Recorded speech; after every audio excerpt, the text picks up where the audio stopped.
Assalamualaikum warahmatullahi wabarakatuh. Shalom, Om Swastiastu, Namo Buddhaya, Salam Kebajikan. Perkenalkan, nama saya Reza Mahendra dengan NIM B100191408. Video ini saya buat untuk memenuhi ujian akhir semester mata kuliah Hukum Kekayaan Intelektual kelas L yang diampu oleh Ibu Herlina Manik SH MKN. Pada video kali ini, kita akan membahas tentang perlindungan hukum terhadap hak kekayaan intelektual beserta analisis kasus atau putusan pengadilan. Hak kekayaan intelektual atau yang biasa juga disebut dengan haki merupakan hak yang didapatkan dari hasil olah pikir manusia untuk mendapatkan produk, jasa, ataupun proses yang berguna untuk masyarakat. Pertama adalah sebagai perlindungan terhadap jerih payah untuk menghasilkan cipta karya yang dilakukan oleh seseorang yang mengandung nilai ekonomis di dalamnya. Kedua, mengantisipasi dan juga mencegah terjadinya pelanggaran hak kekayaan intelektual atas milik orang lain. Ketiga, meningkatkan kompetisi khususnya dalam bidang komersial kekayaan intelektual.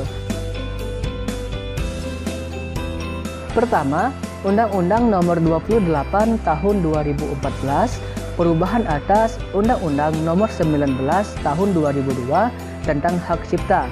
Selanjutnya, Undang-Undang Nomor 4 Tahun 2001 tentang paten dan juga Undang-Undang Nomor 15 Tahun 2001 tentang merek.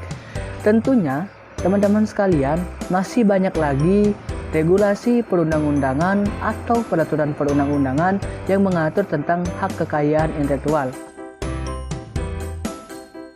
Cara konstitutif menjelaskan bahwa mendaftar itu selain untuk mendapatkan perlindungan hukum, juga untuk mendapatkan kepastian hukum.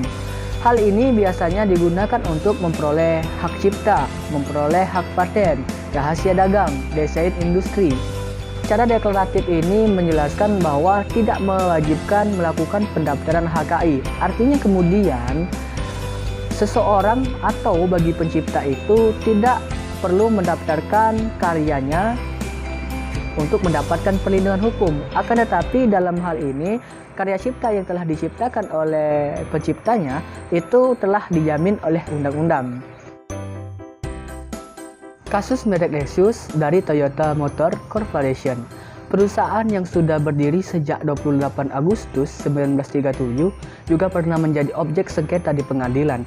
Kasus ini berawal ketika pemilik merek Lexus mengajukan gugatan pengadilan niaga pada Pengadilan Negeri Jakarta Pusat melawan Pro Lexus yang merupakan perusahaan milik lokal.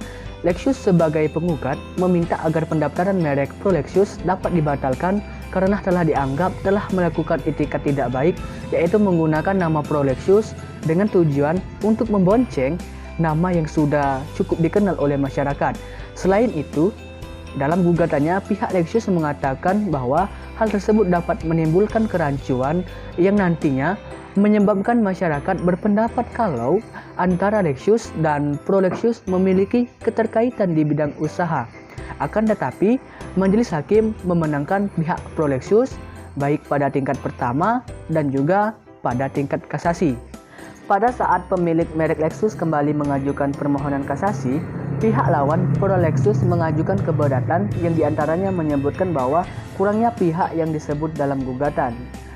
Bahwa sejatinya suatu gugatan haruslah lengkap pihak-pihaknya. Oleh karena di dalam surat gugatan penggugat, Aqua tidak menarik direktorat merek sebagai pihak tergugat atau turut tergugat meskipun secara faktual kedudukan direktorat merek sangat penting sebagaimana telah diuraikan dalam surat gugatan penggugat sendiri pada posita poin 12, 13, serta petitum poin 5 dan 6, maka praktis menjadikan gugatan penggugat Aqua menjadi kurang pihak. Demikian isi dari eksepsi yang termuat dalam perkara nomor 450 KPDT Sus HKI 2014.